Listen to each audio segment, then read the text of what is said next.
boy. Go. And we are on Facebook. Oh, God, Zoom changed it up here. Things are in a different place. Okay. Well, good morning, everyone. Welcome to History Matters, and so does coffee. Today, being a little wild and crazy, it's an anything goes session because there's so much going on, basically. And what that means is possible I'm not going to know what to say for some of the answers, but I do want to encourage conversation as well as questions. We'll be a little bit more even freer and easier than we normally are before we even get to the after party. But before we do anything, I turn to my partner in crime, Annie, who will explain the rules of the game. So, good morning, everybody. I'm Annie Evans from New American History, and I'm always happy to be here with everyone on Fridays. This will be a little different since it's anything goes. I guess we will pretty quickly gravitate towards the Q&A, but if you have specific questions that you want to bring up, those need to go in the Q&A because the chat goes way too fast. We can't keep up with it. So please put the questions that you have in the Q&A. And then Joanne is bravely going to field them. Oh, man. So yeah, I'm ready to go. I don't see anything in there yet, but I'm sure people are busily typing their questions in as we speak. And I can happily talk about things while we're waiting for the questions because there's so much going on. You know, oh, and I'm sorry, I interrupted you, Annie. Were you done? No, I'm waiting for questions, which we have one now. Okay. Whenever you're ready. I will also say, if you are here for the first time, please tell folks, because the Wonderful History Matters community will give you a robust welcome. I don't know what week this is, 211, 212. Yeah, we need Carol. We need 214. Thank you. That's right. That's the rescue. That 214th episode of History Matters. So it is not only will you get a robust welcome, but it is a robust community here that has been here week after week, in which we are talking about what's going on in the news, but importantly, how history can help us sort through, confront, and deal with whatever's going on in the news, because of course, history matters. Yeah. Okay. And we've got questions rolling in. Okay. So Ellen is asking, tell us about Alexander Hamilton's activism at Columbia, which was then King's College. She says, people act like the activism is a new thing. What an interesting first question, which I actually can answer. I like that kind of question. Love those questions. Yeah, well, that's a good question. Because he was an activist for the rebel/patriot cause when he was a college student at King's College. He already was writing pamphlets, but supposedly, and I have to say, this is, perhaps this happened, perhaps it didn't, but as the story goes, there was a demonstration of sorts against the then president of King's College, who supposedly Hamilton got up in front of a crowd and spoke to give the then president of King's College, who was not with the rebel/patriot cause, time to escape. So on the one hand, he was an activist. He was writing and potentially speaking out in public about the cause, the patriot cause. He was very firmly on a side and had very strong feelings about it and let those feelings be known. And there were some at King's College who definitely agreed with him and were with him in acting. But he also enabled someone on the other side, again, supposedly, to escape. So activism is certainly not new at Columbia/King's College or on any college campus. This is such a weighted, complex topic. And in some ways, it's straightforward, right? In some ways, the whole question of students protesting on campus seems like it should be straightforward, right? Generally speaking, protest is good. What gets complicated with this is what is anti-Semitic, what isn't anti-Semitic, how much violence is there actually, and where is the violence happening? what kinds of what forms of force should be called in to quiet the protest, if it should be the National Guard, um, snipers on roofs. This has been happening in some places. To me, that seems like dramatic overkill, but I'm speaking for myself only. Um, it's a tricky subject, and it's a subject that I was saying to someone yesterday. It's dividing everybody, right? It's dividing, like, even people on the left are divided about what should be happening and what they think about the students who are doing this. Um, people whose politics I agree with and I've been exchanging ideas with, generally speaking, are very angry about what's happening, and not necessarily in the same way that I'm angry. So it's really fraught, and for a variety of different kinds of people, personal. Um, so it's a tough topic. I love the first question because it enabled me to address this in a way that's historically based. Obviously, protest isn't new. Student protest isn't new. For those of you who are actually interested in some forms of student protest, my American Revolution course that I teach at Yale, my big lecture course, is online. And there's a lecture, I don't remember now what it's titled, but it's about the Battle of New Haven. It's about the revolution in New Haven. And it talks a little bit about student involvement in the revolution on campus, about a Tory student who was not, who was ostracized basically on the campus at Yale. So student protest isn't even new.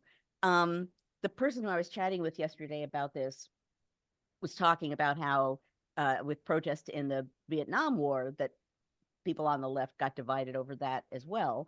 And I don't know the history of that well enough to talk in great detail about that. But what's interesting and difficult about this moment is that, of course, it's being used and will continue to be used politically to make points, as opposed to deal with the actual situation and what's happening, and how we can confront ideas and people. It will be used in a partisan manner. I think it already is being used in a partisan manner, and that's not good. That's not helpful.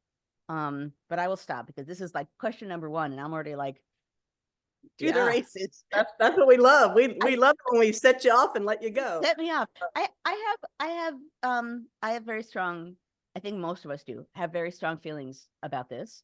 Um, and I know what I've seen at Yale. I have not seen violence at Yale.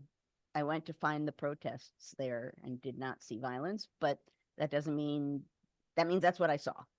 And I did not see any violence, and I heard chanting about divesting funds, students in a group with signs. And that, to me, um, felt like not the sort of thing that you call in the National Guard or have snipers on roofs for. And of course, what one has to think about, regardless of what you think about who's protesting, how they're protesting, or why they're protesting, is if you're calling in mass force against protesters that in some cases are certainly peaceful, that raises all kinds of alarm bells for me. If we're calling in mass force to shut up protesters who are not violent, are not, you know, such a threat that they deserve that kind of force, that just makes me worry about any protest and how we may be normalizing that kind of response to protest, which should not be the normal response to protest. Yeah. So Francesca, our dear Francesca across the pond, her follow-up is related. She's asking, if you were a college president, how would you be handling the encampments and demonstrations? Wow. There are reasons why I don't really want to be a college president. Well, okay, so let's talk about some of what I've seen, right, which represents some of the ways in which college presidents have responded. Some college presidents have sat down and tried to engage with the students, and in some cases that hasn't worked. Again, I have not been following every college campus to see what's happening, but in some cases, because my immediate impulse would be to talk and engage with the students, and I don't know, it appears that I don't know of any examples, and maybe some of you folks out there know of examples of this working, but that would be my initial impulse. Um, you know, it's easy for me speaking from the outside to say, but my first impulse would not be to call in the police. Um, I think there might be other ways in which one could handle a situation before, getting the police. And I read one of you wonderful people who is good with finding things online. I read maybe this morning, maybe yesterday, about um, a college campus. Oh, Penn, maybe it was Penn, I think, Philadelphia, where the police refused to come on until they believed that there was danger. Where the police actually did not come on campus until they could confirm for themselves that there was a reason for them to be there. Someone, if you can confirm that for me, but I think it was Pennsylvania, because I think I saw it on some social media platform. And of course, people immediately were like, Philly knows what to do. That's nice. The police kind of confirming that they need to be there is a fine thing that ought to happen. So I don't have the answer if I were the president of a college what to do, but immediately calling in for the police would not be what I would do. I don't know the answer to that, the perfect answer to that question, but calling in the police immediately when there isn't violence or an obvious reason why there's a danger, that feels to me dangerous, actually. Yeah. And then a couple people did corroborate that it was Penn in the chat. So yeah. All right. Tim asks, are there any examples from the founding period of judges dealing with contempt of court rulings for government officials? Are there any examples from the founding period of judges dealing with contempt of court rulings? Mhm. Is that the question? Well, I can't. Government officials. Government officials.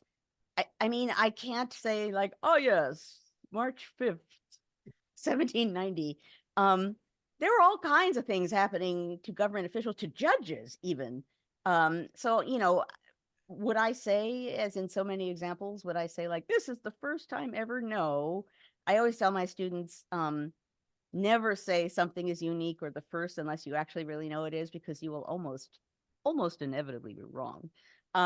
But I don't know, or right now in my head, I am not able to call through my index cards in my brain an example of that. What's distinctive about this current moment, or one of the many things that's distinctive, is not just a government official, but a former president in the situation that he is in, behaving as he is behaving, and continuing to behave with no regret, with no responsibility, with no nothing, right? And never mind all the biological things happening, sleeping and whatever else. Just the simple fact of a president in the situation that he's in, and essentially still acting as though somehow he's above our judicial system, that somehow he's above the law, and generally, I mean, he's there and he's sitting there, so he is in that sense subject to the law. But the things that are distinctive, or some of the things that are distinctive about this current moment, have to do with the fact that the person involved in all of this is a former president. That's something that, in the form of what's happening now, that's distinctive, and that has its own special dangers. Because if you're a former president and you're toying with the idea of being a dictator, and you've actually said that out loud, and you haven't gone back on that, and you seem to think you're above the law, and you promise in one way or another to punish the people who are against you, we could go on with this list. And that person is a leading candidate for president. That's a distinctive thing about our current moment. So him being in the court, and the last time Heather Cox Richardson and I did one of our Instagram conversations, our Insta conversations, we talked about how we wondered if his appearance in the courtroom, the way he's appearing now, is actually doing him damage in the sense that it's bringing him way down to human size. It's showing him in all of his, his frailties and his problems and his weaknesses. And it's showing that he isn't above the law as much as he likes to swagger around and pretend that he is. Um, you know, I don't know. We don't know what the ultimate answer to that is, but that definitely seems conceivable to me. It shrunk him down to size, and he looks very small in that context. But at any rate, we will be continuing to find out. This is part of why today, and I was gone, I was out of commission and not absolutely caught up on the news for several days for the first time in a really long time, which was probably good for my psyche. And that's part of why I thought that this would be good today. There's too much happening too fast. And I'm actually particularly interested also in cases. Oh, still has index cards. I don't know where that came from, but I saw index cards and I was like, I have index cards and they're in my brain, but I also have index cards back there. At any rate, I'm always interested in knowing what you guys are interested in and what you guys want to talk about. I should probably have chat open now that I think about it. Chat is going fast and furious. Okay. Yeah. As is the Q&A. Okay, so Dave was wondering if you could expand a little bit on your thoughts about the campus protests, but he put a little different spin on it. And he said, how about the right of the campus, or excuse me, the duty of the campus administrators to keep students safe? Right. He used the term in loco parentis, but I thought that only applied to minors. So I'm not a lawyer, but he's saying that, what about the campus administrator's duty in loco parentis to keep the students safe versus local police and the right for peaceful protest to turn violent? I always thought that was a legal term for minors. So I've never seen it applied to adults, which technically college students are. No, and I don't even think you need that term for that point to be an important one to talk about, which is the responsibility of a college to provide for the safety of its students. And I think that's a really valid point. And if you feel unsafe, and here's where it gets touchy, right? You feel unsafe, and there's a credible reason why you feel unsafe, or you feel unsafe and you report it, and there's something in that someone can say, yes, you are seeing X and it's making you feel unsafe. That's valid, right? I mean, if you are even on the crassest level, you're paying to go to college, your parents are paying for you to go to college, you deserve to be in a safe climate, right? You're a student, you're at a school, in some way the school is responsible for you while you are on campus as far as your safety is concerned. Yeah, students should feel safe, they should not feel in danger. Obviously, where that gets complicated is what students are saying, what students are doing, what feels threatening. Yesterday, the conversation I had with someone about this, we were both, we are both Jewish, and are not in agreement about what is or isn't anti-Semitic, not in an angry way, but we were really talking about it. Like, is this anti-Semitic? Yes, no. Even if it isn't, student has a right to feel in danger somehow, or yes. It's, as I said at the outset, very complicated. And I don't know what to do about that. I think that gets back to Francesca's question, right? I think she was the one who just asked, if I were president, what would I do? That has to be part of the calculation, right? Is that on the one hand, well, certainly you don't. I wouldn't want to come down with unnecessary force on people who are peacefully protesting. On the other hand, I would want to stand by students who rightfully feel threatened on campus, basically at their home, right? So there isn't an easy answer to this, but I don't think erasing the protest by calling in force is the easy answer, as much as some seem to act as though that is the easy answer. I don't think it is. Linda is concerned about how young people in particular, but voters in general, are getting their information. She's worrying that time is running out. She's talking about young people who don't really see much of the news at all, and they're saying they're just going to vote against Biden because they don't want to lose TikTok, for example. She cites that. And then she said some adults in Michigan, she just read, were given some misinformation about the Texas power outages. And so somehow in the piece that she read, they were worried that that meant people in Michigan couldn't get their electric vehicles charged. So she said there's a lot of misinformation floating around about issues that maybe one issue voters, I guess, would be a good way to put it. How do we reach those people who don't really know what's going on in the news, and yet their votes are going to be very important because every little vote's going to count this time. So Or she's who know what's going on in the news. It's just the wrong news, right? It's just yeah, misinformation, right? That they're she's trying worried to, we're running out of time. well, yes. Well, okay. So in the moving way back, for big scale, this is why disinformation and misinformation campaigns endanger democracy, right?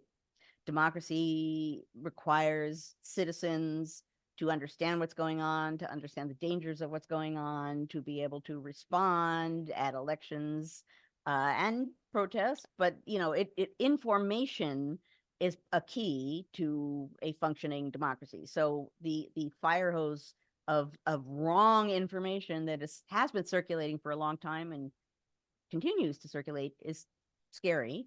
At the moment, particularly, targeted is young people who are very, or not all of them, but many, very engaged in this moment because of the protest.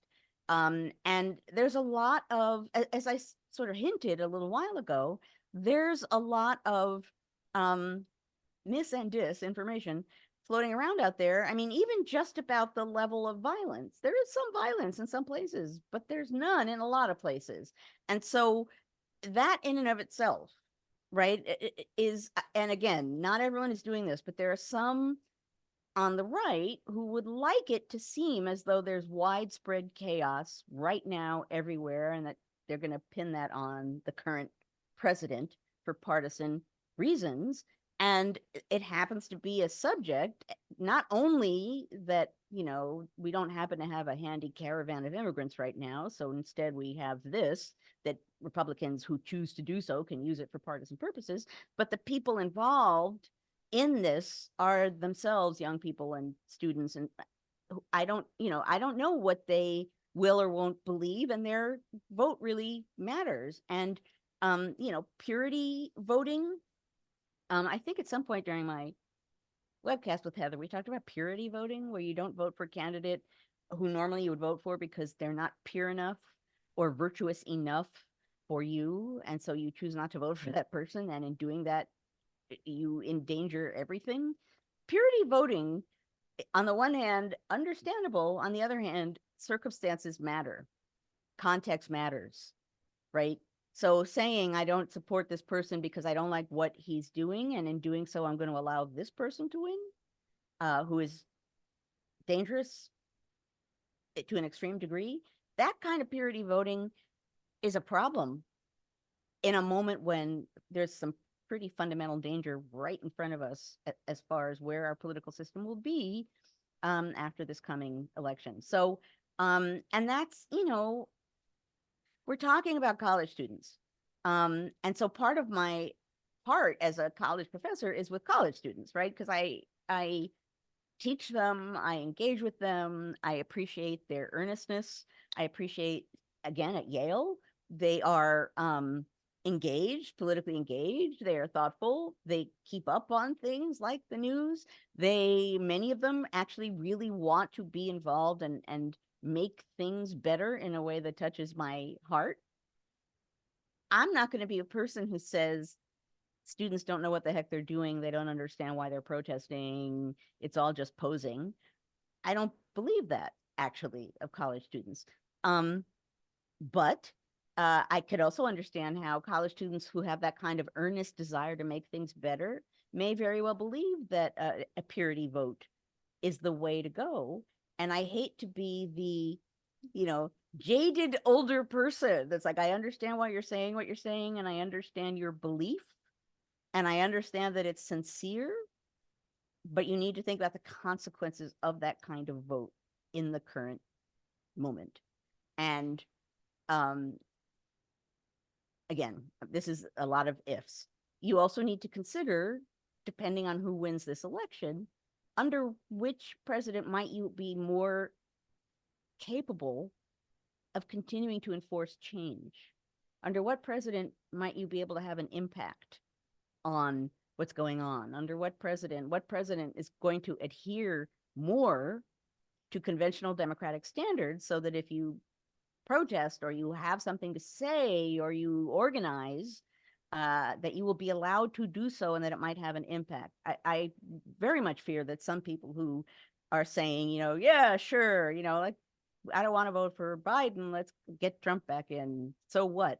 So what is you try doing something that will move him or his loyalists once they're in power. You are not giving yourself power to make change in the future. You are actually making it less possible to make change in the future by having that kind of purity vote. So I think it considers some careful thought, and I don't have the answer to what do we do with months passing by, but it's a huge question, and it's one that has to be addressed. And I don't know the best way to reach young people in a way that doesn't sound like you're just selling out, and that you're granting the credibility of what they want, but you're also addressing the demands of the current crisis. I don't know the answer to that.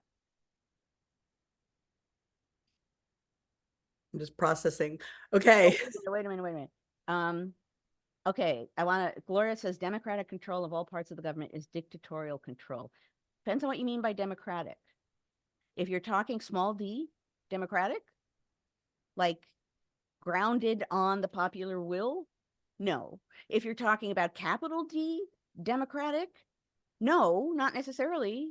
In the same way that I would say in a general climate, Republican control, in a moment that is not our current moment, Republican control of all parts of the government is dictatorial control. In a normal political climate, that's not true either.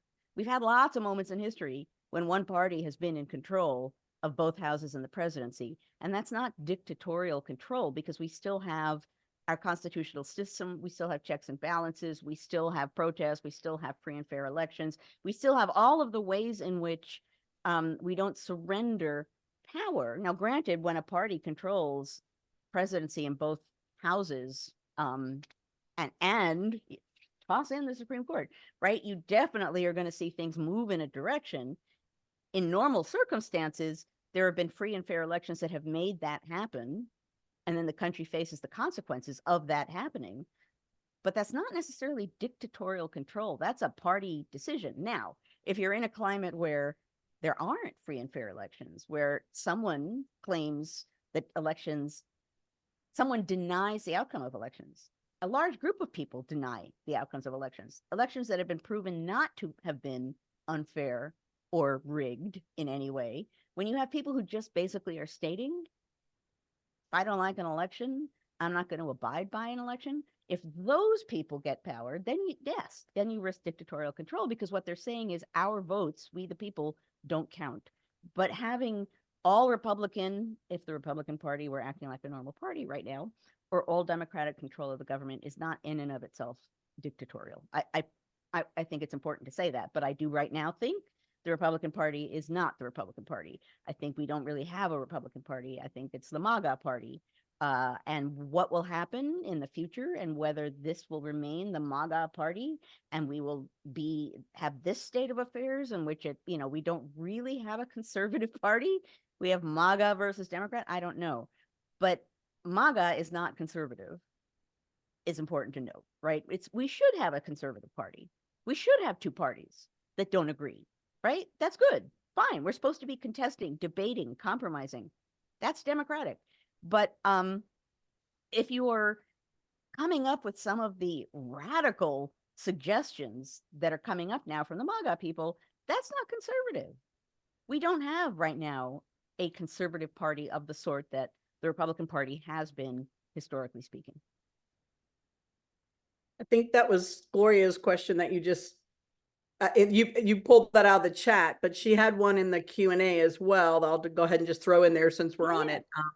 She was commenting that even if you don't like Trump's manners, she's wondering, do you think that the law is being abused by the judge and the prosecutor towards Trump? Do you think he's she says the law being abused towards him. Is he being treated? No, I don't. I think if you allegedly commit a crime, you deserve a fair trial for having allegedly committed that crime. I think, as far as I can see, the judge is bending over backwards to be fair to the president. I mean, a lot of other people in this position would be facing jail time for some of what he has been doing in the courtroom. So no, I don't think what's going on now is unfair. I think, again, if you allegedly commit a crime, you deserve a fair trial, but you deserve to be tried for that alleged crime. You do. And to say that someone who seemingly has committed crimes is being picked on for being held responsible for those crimes, again, in a free and fair trial, so that it's, not that horrible word rigged in any way, that's our system of justice. I don't think that's pinpointing one person. He has committed a lot of crimes in his life. We're not trying all of them right now. And again, we have to prove them, right? That he maybe according to legal standards, he did not commit crimes. Again, that's what a free and fair trial is about. But he is responsible for his actions, right? That's not a crazy thing to say. He's responsible for his actions, and he's now in a trial in which, again, he's being served by his lawyers, and he is being held potentially responsible depending on whether what can or can't be proven in a fair trial. Her follow-up question, which is what we love about Gloria. She's always got her questions stacked in there, ready to go. She wanted to know, to what extent, with the Trump situation setting a precedent for criminally prosecuting the opposition, is this going to become a tit for tat thing? I think is what she means. So that every administration will then, right. Who's to say? The important part of that is the starting line is actually committing an alleged crime, right? I mean, so, and can you invent crimes and make this happen and then march along happily and then discover deep into the process that actually there wasn't an alleged crime? Sure. Are some of the things that are going on now going to be tried in an unfair or unjust or unacceptable way? Are all of the many ways in which we're seeing our democratic system be warped, are people going to try to do that for their own benefit in the future? Sure. But it's important to remember that it's one thing to create crimes or come up with pretty dubious alleged crimes and try and go through this process, and another thing to have something that actually looks like it is or could be a crime in a credible kind of a way. So sure, will people be abusing this in the future? I'm sure people will try to, but it's important to remember, doing this with no actual evidence of an alleged crime, making up evidence, even now in the midst of our crazy moment, there are things that are happening that are falling apart, because there's no evidence to support a claim. And I'm talking about, in particular, trying to find some reason to impeach President Biden. And people keep saying, yep, we're coming forward. We got that evidence. We got proof. No, we really don't have any. So yeah, there are all kinds of things being done now and potential precedents being set that are not good. But this is where we are. And to not hold people responsible for crimes, to not abide by normal standards of legal and criminal justice, that's a bad precedent too, right? I mean, government figures and citizens alike, but particularly government figures of one sort or another, or people who want to be government figures, should be accountable for what they say and do. They should be. That's, I've talked about this before. Accountability is a core essence of democracy. We, the people in a democracy, give power to people. We elect them in free and fair elections. And the people we give that power to are then accountable for what they do with that power, for their actions.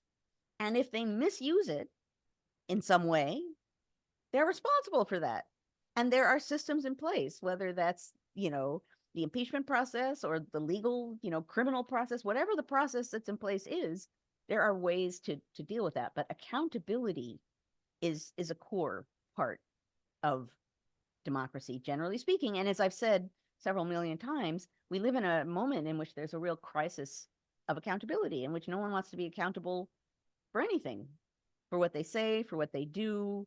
January 6th, right? Oh no, I was just peacefully protesting. Well, no, actually, we broke into the Capitol and we're like hunting people down. That's not the same thing as standing outside the Capitol with signs yelling. That would have been a protest, peaceful protest. That's not what happened. So, okay, if you did that, you now need to be at least evaluated for what you did. You're accountable for what you did. And there are all kinds of ways in which accountability varies, and there are different circumstances that might alter how people's fate in our legal system is judged. There are a lot of variables. Our legal system, to say the least, is not, sort of cut and dried. But it matters. It matters that it's in place. It matters. The rule of law. I like the rule of law. Matters, right? So that there's at least some shared standard that we can come together and say, okay, we know that under the law, this thing is a problem. So now let's address it. There's a reason why the rule of law is important, because at least it's a starting line saying no one's above the law. And here's what the law is. From that starting point, now let's go. Now let's reason. Now let's talk about what happens next. All right. Our good friend Sydney is back. We haven't seen Hello, Sydney in Sydney. a while. We hadn't seen Gloria in a while, so it was exciting to have both of them back this week. Sydney had a couple of questions that I'm going to kind of merge together. They're on the same topic. She first asked, does history education affect the political landscape of schools? And if so, how? And her follow-up was, how much power do underage students have when it comes to the information they learn in school? If their parents disagree with something, does a student still have the right to learn about that because they want to see, everything that's out there, not just what their parents' point of view is, without being controlled by their parents? So I don't know if we want to handle those two separate, or they kind of all seem to be about what do kids learn in school and who determines it. So, Right. it's me pretty hard. So Yes. Well, and actually, I'm going to want to hear what you say too about this, Annie. I mean, on the one hand, um, what happens at school, particularly public schools, but this is all true of private schools, right? Teachers are teaching at schools. There are certain general standards in place. I'm not talking about partisan standards, but there are general standards in place about what should be taught or what shouldn't be taught. And again, Annie, you're going to actually be able to address this better than me, but depending on circumstances and extremes, right, there are some ways in which, in a credible way, in a nonpartisan way, sometimes it's decided not to teach about something. I don't know what that thing would be. I'm not talking about pretending historical events haven't happened. I'm not talking about, banning, books that are not in some way really obviously, like extreme. I don't know. I don't want to say pornography because everyone says that's pornography. I'm not a big fan of banning books, but at any rate, I'm not talking about obvious ways in which it might make sense for education to be hyper monitored, but there are certainly standards and rules that are already there. And again, Annie, you're going to go into this. Parents have a right to ask questions, right? Parents have a right to know what's being taught. They always have. This is not something that's new. Students who want to learn about things, who have parents that don't want them to learn about things, feels to me a separate issue. But I'm gonna stop talking because Annie, you're the person who's like sitting on the top of this and dealing with it in a lot of ways. So why don't you address this question? So thank you. As you said, most states adopt standards. Now, some states have not updated their standards in a very long time. They keep punting because they don't want to get in the middle of what's currently going on.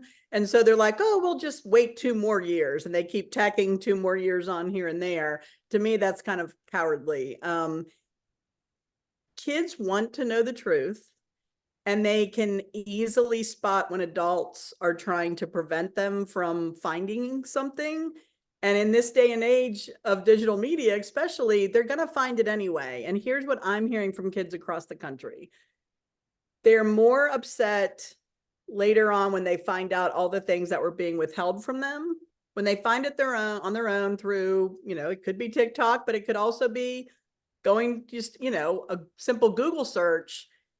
They feel like the adults in their lives, teachers and parents, scout leaders, religious leaders, when they realize that they've been spoon-fed a certain skewed version of the truth, it makes them distrust that adult about everything else. And so what I say to parents that I've worked with both personally as a teacher or later on in the work I do now is the more you try and protect them from things that you don't want to deal with yourself, you're setting up that distrust. And that's what I worry more about. Kids are losing faith in the grown-ups that they should be able to come to and ask these questions when they see things like this happening in the news. They should be, I think it was Joseph that put something about the Kent State anniversary being today, I believe he said. This would be a perfect time to engage students in here's kind of the history of student protests, and here's things that kids your age in the past were very passionate about. I put my generation, it was the AIDS crisis and Reagan having such a poor response to that. Every generation has their moment of this. And so I think it's important if we don't let kids speak up and listen to them. Most states do not have students on the committee to decide the state standards. And I have been saying that for years. When you go to revise them, why not include the people who are going to be the recipients?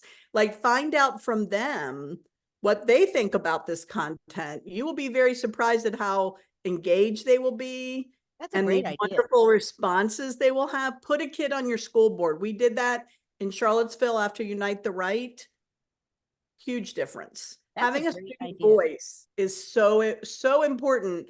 So I just can't say enough about that. Kids are going to find it anyway. So be very careful when you tell students something that's not 100% true. They're going to find it anyway, and think about the damage it will cause to your relationship to that child, whether you're their parent, their teacher, their scout leader, their minister, it doesn't matter.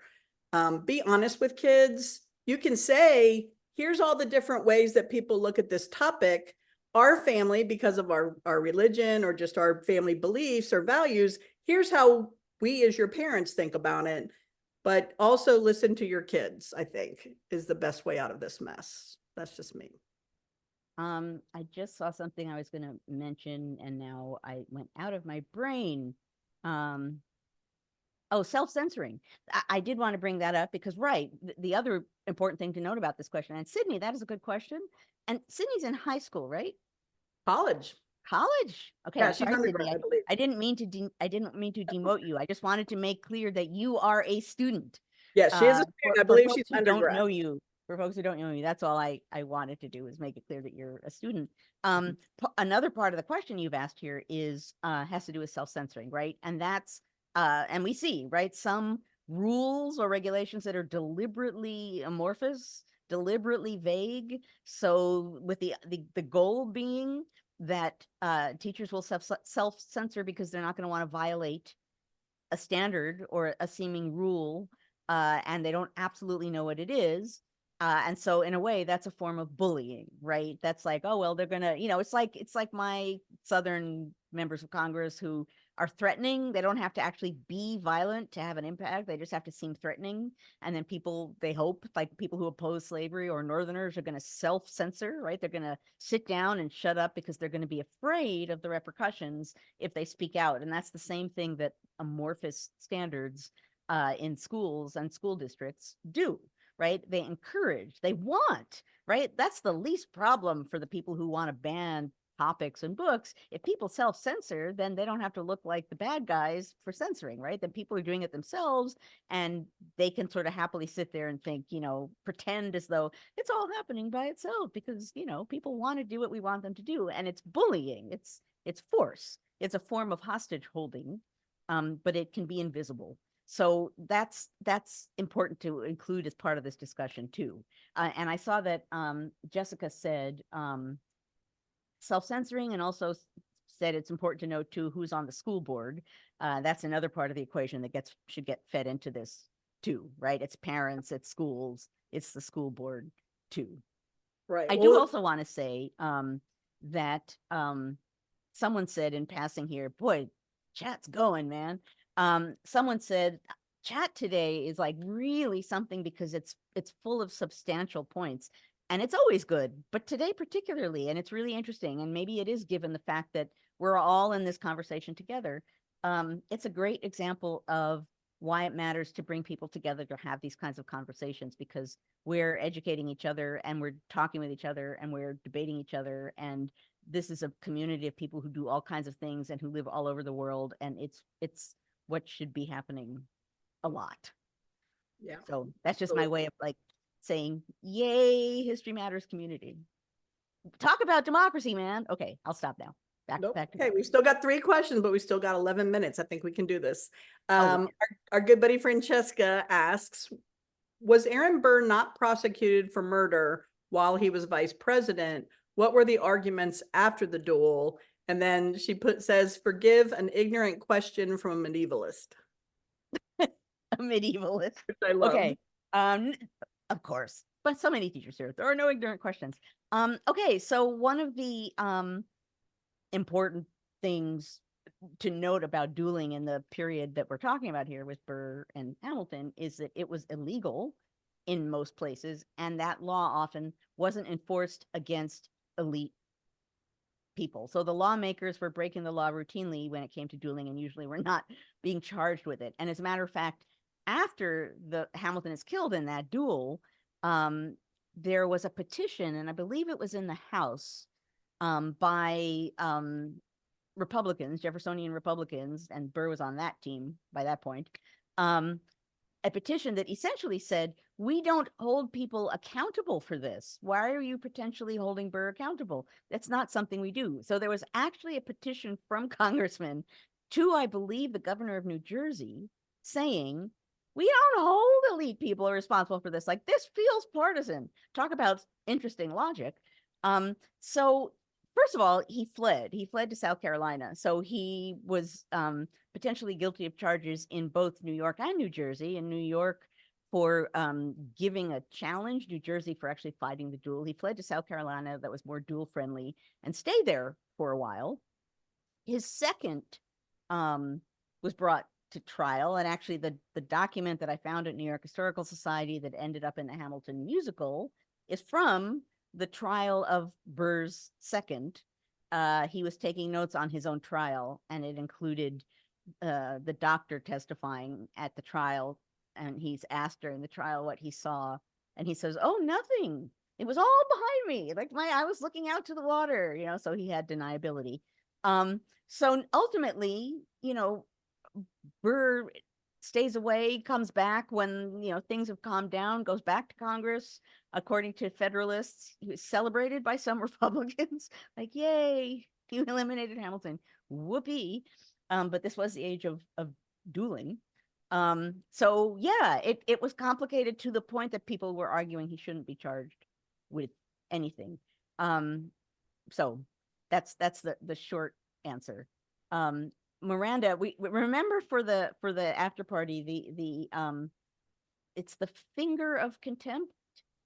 I can't remember the whatever it was from social media, but remember it because we can come to it in the after party. Got 2 there more. We go. Look at that, Jim. Indictment for fighting a duel. Yes. Yeah, Jim's been giving Tim a run for his money this morning with the links. Oh, and also Tim, at the American Experience duel. Is that duel or the Burr conspiracy or both? I don't know which. It's one episode about duel, the Burr conspiracy, it looks like. Well, those are 2 different things. So, I mean, the duel is one, the Burr conspiracy is another. Whatever it is. In one episode, it's a mashup of the episode. Apparently. Okay, it's Burr Does Bad Things by PBS. That's why we save the chat every week, so we can go back and watch these things. All right, so Dave is wondering if you had seen the Time magazine piece on Project 2025, and if so, what are your thoughts on it? I have seen a lot said on Project 2025. I have not read it yet, so I'm not going to comment on it. From what I've seen, it's terrifying. But and I don't think I'm going to change that. I don't think reading that is going to change my mind, but I'm not going to go into that in detail. I am going to say you all should go read what it says. Everyone should read what it says. You should decide for yourself what you think about it, and that requires us all to read it. Yep. Again, everything that I've read about it suggests it's pretty straightforward in what it wants to do with people who don't agree with Donald Trump or his team. But I'm going to withhold that, given that I have not read it in detail yet. Yeah, I have not read the Time Magazine piece either, but I have been looking at Project 2025. And when I hear people pushing back, I say, think about how many people, and I saw firsthand school boards banning the 1619 project, and that's how the whole CRT nonsense started. And most of them had never even read it. And Well, then, that's why I think we should all read it. yep. We should be informed, and particularly given that it seems particularly horrible and straightforward in what it wants to do, we should all read that in detail. All right, last one in the queue. We can do it, kids. Kathy Yes. Porter asks, does it seem like the current action with police intervention is pushed by earlier GOP-led committee action against Ivy League presidents? So is this part of this, what's going on with the protests, another form of the action that they were, so many Ivy League presidents were forced to resign after they testified in Congress?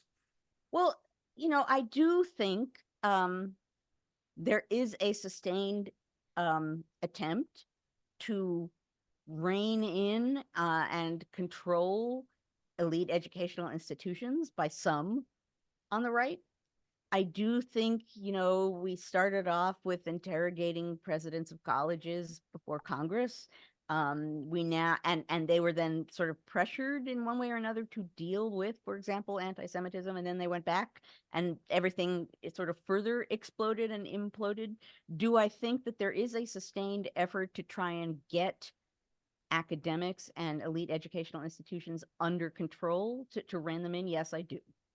And I think that any time there are people who are not necessarily comfortable with democracy or not necessarily comfortable or are the kinds of people who want to widely ban books and ideas because it's dangerous for people to read those books and have ideas, colleges and universities are often the places that are under attack. It's not an accident that university professors get arrested, get imprisoned when you have extreme authoritarian regimes take over because they want to silence the ideas, they want to silence the troublemakers, they want to keep people from bringing out the kinds of ideas and texts and suggestions and history and context and background that might motivate people to actually understand what's going on and take action. If you're an enemy to having people understand the history that got us to where we are and the ways in which people in the past have dealt with this situation and the reality of the current moment, which you can only fully grasp if you understand the history of how we got here, if you want none of that, if you don't want people to understand where they are and what they have and what they don't have and what they're lacking and what the dangers are that are before them, then you want to shut up college professors. And then they become your enemy because, particularly, even more so than teachers that have school boards and others sort of reining them in at a university, you have more freedom to speak your ideas. There's a reason for tenure, right? Before you have tenure, before I had tenure, I had to think very carefully, not so that I didn't say something that would make me unpopular, but I needed to be writing and saying things that would get me enough attention and importance that I might get tenure. I don't think I ever altered the topic I wanted to write about because of tenure, but I definitely was like, well, this is a good book that'll maybe impress people enough to get me tenure. And the idea of tenure is once you have it, you can pursue your intellectual interests. You can go after what interests you. You can not necessarily be trying to appease others, but instead you could be following your intellectual path. right? So tenure can be really threatening if you want to rein people in and not have them discover or pursue certain ideas. So yeah, there's a reason, you would not have a hard time going online and finding examples of university professors being arrested under authoritarian regimes. They are threats of mind, right? They open doorways by teaching in ways that authoritarian regimes do not want those doorways open, do not want people to understand options, do not want them to understand where they are and what they're being blinded to. Yeah. I did a lot of traveling around Canada when I was teaching in Richmond. We had this train trip. We'd take teachers across the US and Canada, and different universities would sponsor us. And it was so teachers could see the places and the events that they were teaching about. And there were a lot of British people teaching in Canada. And finally, one day I said, it seems like all your professors are British. And they called it the British Geography Mafia. But what they said was all the academics had to flee Europe during World War II because they were going to get persecuted. And so a lot of them ended up in Canada. And then others came over afterwards, and that they kind of populated their departments with their friends, so to speak. A lot of them established themselves. And I just thought it was interesting that there were so many people in these Canadian universities because their parents came and then other relatives came as a result of academics fleeing. I just thought that was so interesting. And I wondered if other countries benefited from that academic, think tank, so to speak. Oh no, absolutely. And that's absolutely true, right? Is that where the intellectual climate becomes so repressive that thinkers can't think openly in a way that makes sense? Yeah, then you get a brain drain, right? Then people just leave. It's like, I'm not going to stop thinking. I'm not going to stop doing my work. I'm not going to silence myself. I'm not going to self-censor. I'm going to go someplace that welcomes it and welcomes the advancement that can come with thinking openly, with progress, intellectual progress. That is where brain drains come from. And if that's set off by a country that says you're not allowed to think this idea anymore, you're not allowed to talk about slavery and race, for example, in the United States, then yeah, there are going to be a lot of people who are like, really? You think I'm going to be able to teach American history without talking about slavery or race? Interesting idea. Maybe there's going to be someplace else that actually would be interested in reality. We're seeing that in places like Florida, a Exactly. lot of open teaching spots. That's the thing I don't understand, and I don't think parents have thought this through. When you bully your child's teacher and you make these rules to where the teachers are self-censoring themselves because they have kids they have to feed and mortgages they have to pay. But I think parents would be horrified if they knew that as a result of this bullying the last few years and these laws that have been put in place, these anti-CRT nonsense, so many schools now have more subs than actual certified teachers. And I think if you were to go to your local school division and ask how many non-certified teachers, people who do not have a current license to teach in this state, are long-term substitutes. That's what they usually call them, but they've been long-term substitutes in some cases for 2 or 3 years. In Virginia, they'll give you a provisional license for 3 years. After that, supposedly, you have to move on. But what you can do is skip over to another subject area. So they'll put you for 3 years here, 3 years there. You are now having the most unqualified people teaching your child, and they have no training, and also they don't really care. They're just there to collect a check. Well, so this is the thing, right? You're a parent and you're like, I want extreme standards. I don't want you saying things that I don't like. Right. And the response to that is like, fine, then you will have substandard teaching. Yes. And then when your kid really isn't reading on grade level, right, because there's no one there that knows how to teach a child to read, you've got the guy that used to ask if you want fries with that from McDonald's now as your substitute teacher. No offense to people that work at McDonald's. It's a, honest way to make a living, but they're not going to teach your child to read. And you pushed the teacher who would have out the door because you bullied him or her so much. So yeah, that's my rant for today. And it's you're allowed to have a rant. That is one thing about anything goes. And actually, look at that. We're 2 minutes. I know. We did all the questions. That hardly ever happens. That hardly ever happens. Good job, kids. We did it. I know. Okay, so I'm going to segue us to the after party and explain what happens next. First of all, as I already kind of halfway. Oh, mug! Mug, Look at of that. course. After a million Anything goes zillion. except the mug reveal. That cannot That's go. right. Well, that's because this was a weird session. Yeah, it was. It Now, was. hold We up love your them. mug, Annie. Which mug do you have? I have my Yay history with the quote on the back that Carol Lee made a long time ago. Wow, It's our that's so first, funny. our first ever matching I know. mug. I love this. I love this because it's nice, heavy, big mug, and it just makes me smile whenever That's I like see magical. Okay, so and it says history mugs, yay history matters. Yeah, yeah. And on the back it has the original quote that started Yay History, in which, let's History. see, it's from June 23rd, 2020. I don't Yep. know who the mysterious masked person was who passed me on the street while I was eating ice cream and yelled, Yay History! But whoever you are, you made my night. That is how this all started. As I We've had my never had mask the off same because I mug. was eating. Yeah. That's so That has funny. never happened I before. love it. But mine's green and yours is blue. That's the only difference. I have no idea why. I didn't realize she made different colors. And No, she's off at the racetrack, so we can't ask we her. can't ask her. We'll have to ask her next time. Anyway, this must mean something magical, something Yeah. good. This has never happened. I know. Okay. It's because I missed you last week. And you look like you had so much fun. I'll let her turn the recording off and we'll do after party. Okay, we can do it All then. right. But at any rate, okay, now that we've had the mug Recording. reveal, I almost missed that. Woo! Particularly given that we matched. I saw your mug at the beginning, Annie, and I was like, ooh, it's gonna be mug matching. Okay, so what we're gonna do now is go to the after party. What that means is that we will not be recording, so that we can be even freer and easier than as free and easy as we just were.